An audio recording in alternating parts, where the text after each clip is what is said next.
Welcome back to Media Thread, the video series where I cover my favorite media texts of the year and rank them as they appear. I started the series last year and released the last Media Thread video for 2024 earlier this year. This is the first Media Thread video about a media text I experienced during 2025, and I'm releasing it now not because I just found a media text that I enjoyed enough to qualify, but because I got a bit burnt out on making videos. As a matter of fact, I binged all 3 seasons of the TV show Dark back in January and loved it so much that it quickly became one of my favorite shows. But since I was working on the remaining 2024 Media Thread videos at the time, I wouldn't channel my passion for it into a script until much later. Let me tell you, 2025 started off with a bang, because Dark easily blows all my favorite 2024 media texts out of the water. Yes, even the fantastic Astrobot game doesn't stand a chance against this masterpiece. For the uninitiated, Dark is a German TV show produced by Netflix that aired from 2017 to 2020 and is filled with mystery that starts out reminiscent of Stranger Things, but trust me when I say that this show becomes so much more than that. If you haven't already seen Dark, I implore you to stop listening to this video, since spoiling the show would be a disservice to the wild ride of the intended experience. I'll spoil many of Dark's mind-boggling twists during this video, so continue at your own risk. First of all, I just want to say that Dark has one of my favorite intros in TV. The kaleidoscope visuals look so unique and fit perfectly with the somber song Goodbye by Apparat.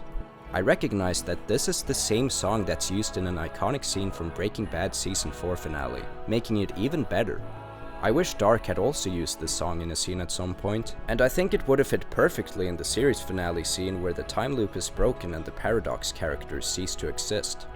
Dark uses an insert song in just about every episode, and it honestly felt like overkill, but many of the song choices fit well. I particularly like the M83 remix of The Pioneers at the end of Season 3, Episode 6. That haunting scene gave me goosebumps. The general soundtrack composed by Ben Frost is also very good and enhances the emotional value of every scene quite well. Dark has great production value, but what's truly impressive about the show is that it has perhaps the most meticulously crafted story I've witnessed. Just about every detail matters, and though I was confused during my whole watch, I could still make sense of a lot of things because the plot guided me. If you want to understand the story, you need to pay full attention to every scene, and I did the best I could, often pausing and rewinding whenever I missed something. Of course, I didn't pick up on everything, and there are still details I'm unsure about, but it was fun to speculate, and satisfying to piece things together before they even got confirmed. For example, the stranger being an adult version of Jonas, Mikkel traveling to the past to become Jonas' father, Mikael, and the dead boy at the end of the first episode being Ulrik's brother, Mats, who mysteriously vanished in 1986. The present at the start of Dark is 2019, by the way, and it's eventually revealed that it's possible to travel through time exactly 33 years to the past or the future. 1986 is quickly introduced as another year of focus, and it's eventually expanded to 1953 and 2052 by the end of Season 1. Season 2 takes place a year later, and it immediately opens with a scene set in 1921. At some point, we even go all the way back to 1888.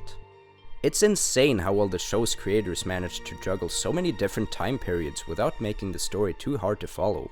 Well, it still is hard to follow, since the time-traveling mechanics can be very confusing, but I could still keep up with developments, and that's in large part due to this show's impeccable casting. Almost every important character is represented with different ages and in different time periods, and it's quite easy to tell who is who. Perhaps the clearest example of this is Jonas Kanwald and Marte Nilsson's son, who I like calling the Origin, even though I know he isn't really.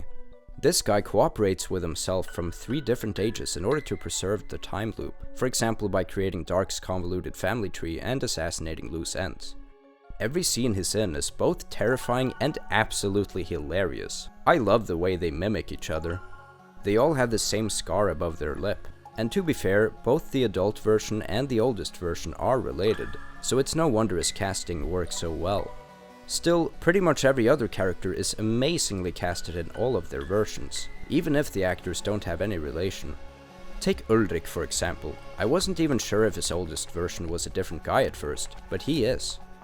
At the start of Season 2 in the 1921 teaser, I could see a great resemblance to Bartosz, an adult man who sadly got killed by a young Noah, and the show doesn't even reveal that it's him until much later. It's so crazy to think that an important character like Bartosz got killed that early on in both the plot and the timeline, and that we continue to follow his younger self in the future. This is but one of many insane revelations to consider. Another mind-blowing one is that Elisabeth Doppler is both the mother and daughter of Charlotte Doppler, and I'm always bewildered by the thought of different versions of a character interacting, the older version having experienced this exact scenario before, and the younger version having to recreate it when the time is right.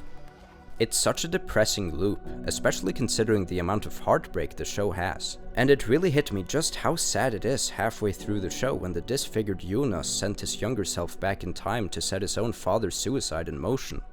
I hadn't even seen the next episode where this would be confirmed, but I just had this feeling of inevitable dread, and I had to ponder on that for a bit while crying after the episode was over.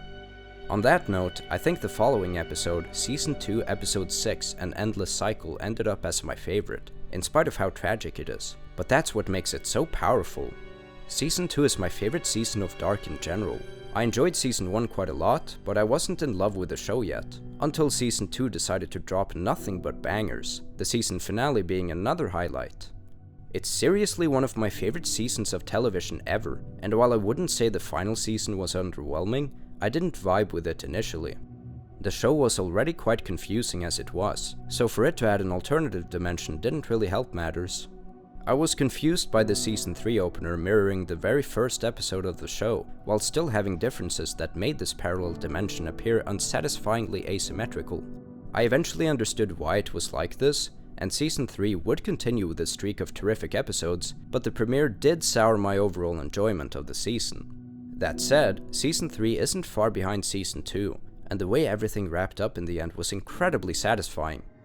I found the whole Adam and Eva symbolism between Jonas and Marta to be very clever, and their passing upon undoing the time loop was both heartbreaking and cathartic.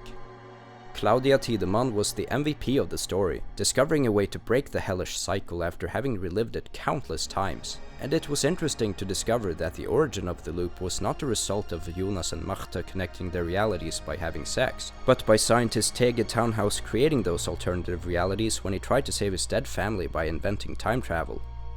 Like Townhouse said, nothing is two-sided, there are always three dimensions, and his own reality is the original that would spawn two others. It's an unexpectedly good ending for such a depressing show, even though it is bittersweet that people like Jonas and Marta won't exist without the time loop. But to be fair, it was such a hellish existence for just about everyone involved.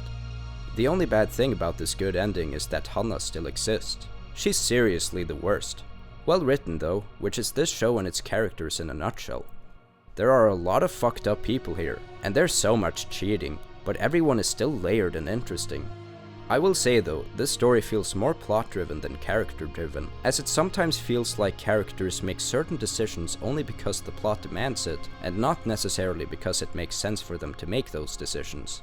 For example, characters will often do what someone else expects them to, even though they should realistically not fall for their ploy. Maybe it's a deterministic result of the time loop, who knows. This doesn't detract from how well constructed this plot is, however, and I'm baffled by how much substance the creators managed to cram into 28 mere episodes. It's always satisfying when a creator is able to tell a complete story without rushing it or dragging it out, and Dark is a perfect example of this. Dark is undoubtedly one of, if not the best mystery and time travel story to exist. It has quickly become one of my favorite TV shows, and it's one of the best pieces of fiction I've witnessed.